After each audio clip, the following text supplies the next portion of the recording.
Now, for all the fans that were begging for footy in Melbourne over opening round, didn't get it, what a showpiece it was on Thursday night when Carlton Richmond took to the greatest stage in footy in front of 80,000 people.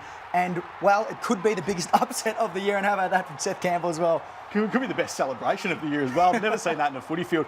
This was one of the best stories you'll see in footy all year. I mean, this was absolutely fantastic. From a Richmond side that's been written off from pillar to post across the course of the summer. We know they finished on the bottom of the ladder last year. We know a lot of players left this football club, but it was just found it really difficult not to be really happy for this football club, and particularly for Adam Uze as well. I mean, you only have to look at the amount of Richmond players that used the term aura in the 24 hours after this game to know just how much that would have motivated them going into this game, that we want to do this for the coach. And I think if you're a power broker at Richmond, and if you did have any question marks on Adam Uze after his first 12 months in charge, I think the reaction to the 24 hours afterwards and how much his players went to bat for him in those 24 hours after just showed how much they care for him as well. And we're going to get to some of the things they did right across the course of the night. There was plenty of that. It might have been the third game of the season, but I think this is going to be hard to top for one of the best wins of the year. Some really encouraging signs in terms of seeing what Adam Uze wants to implement. But the Tigers also just pounced on what Carlton did wrong.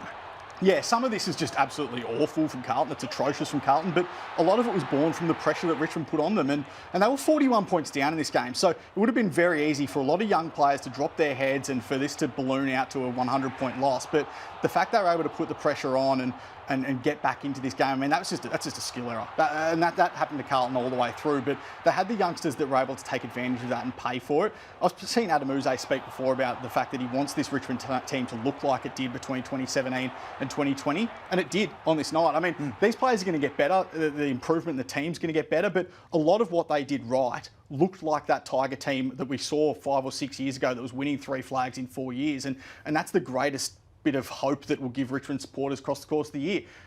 I mean, they're not going to win 15 games this year. It's going to be slow going for Richmond, and they might find it very difficult throughout patches of the year. But when you're finding those difficult patches, this is the moment that Richmond fans are going to remember. And this is the moment that Richmond fans are going to be like, right, I can see how it gets better because I've seen it before. They needed a win like this early in the year, so it didn't become a hard slog for them, and you're rapt to see them get it. In terms of youngsters that added a bit of spark, Sam Lawler was incredible. Fears that he might have been a bit underdone because he had a bit of time off with that fractured jaw in the pre-season and straight into a game, but wow. He was just clean. Look at every single touch that he gets here is just a one-touch action. He doesn't fumble at all. That was the moment he injected himself into the game, and he was fantastic across the course of it. 18 disposals, 8 score involvements, 2 goals.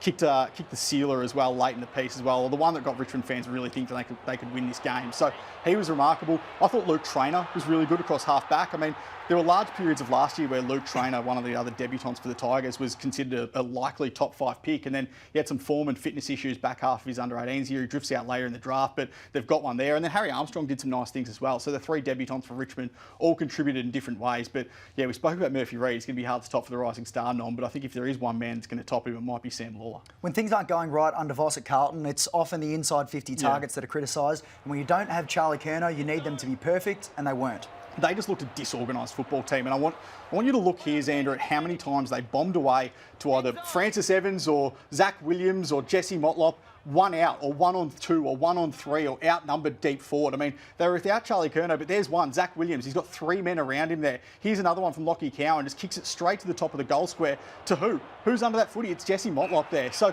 there's so many times where they just bomb away and they look really dysfunctional going forward. It's been a feature of this team under Michael Voss for such a long period of time now that they just bomb it long onto the heads of their small forwards, and they did it so many times here. So that was another one where Jesse Motlop had a 1 on 3. There's Jacob Wiedering, one of their most experienced players, kicking to Francis Evans, outnumbered deep forward. There's another one, Zach Williams kicks to a deep forward contest where he's outnumbered. It just happened across the course of the night. And a lot of this is Richmond pressure. They put a lot of men behind the ball, particularly at the start when they were getting blown out to the tune of 41 points early in this game. And it's what helped them stabilise and get their way back into that contest. But Carlton needs to be better. They can't just be hitting it up on the top of their key forwards' heads. And normally it's Charlie Curnow who's outnumbered, but they do this so often under this coaching group. And it was another case of that on Thursday night as well.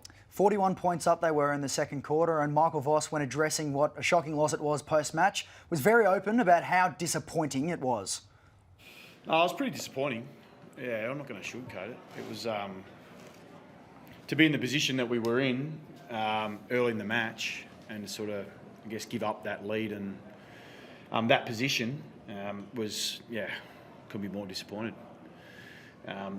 as the game went, you could sort of see, clearly Richmond were gathering more energy. And as they're gathering it, sometimes you just got to stay in that fight when things aren't working for you, and we just weren't prepared to stay in that fight. Another headline out of that game, of course, Tom Lynch given a one-match ban for his bump on Tom De Koning. But in terms of where to next for the Blues, they don't have the easiest start to the year either. What do they need to do in the next few weeks to right the wrongs of Thursday night? Well, they need to show effort, more competitiveness. I think this is Carlton's worst loss in 30 years, since that 1995 premiership. I mean, given the expectation on them going into the course of the year, given the occasion, first game of the season, given the opposition of Richmond's side that some people were tipping wouldn't win a game this year, given the fact they were 41 points up midway through the second quarter.